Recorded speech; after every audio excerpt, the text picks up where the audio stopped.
Havia una vegada una gallina cuidant d'un ou i la guineu orba a la nevera i no n'hi ha res. La gallina vol anar a comprar i la guineu agafa l'ou.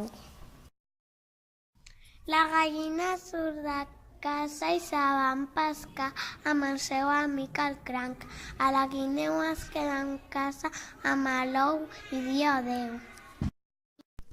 La gallina ha pescat un peix molt gran i bé, estan molt contents. Però una àguila li agafa el peix.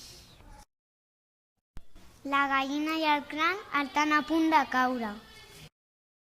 La vida els tira dins del niu.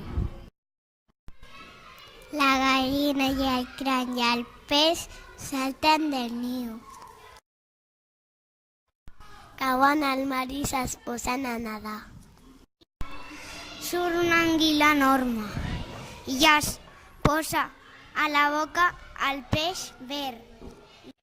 La gallina i el cranc estan molt espantats.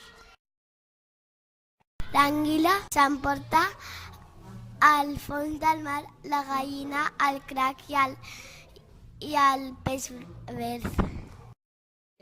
La gallina tanca la boca a l'anguila. S'ha salvat, arriba a casa i és molt content. La gallina veu que s'ha trencat l'ou. Corre fins la guineu i veu que ha nascut el seu fill. Fan una festa, menja en gallina i en peix. Content, ja s'ha acabat.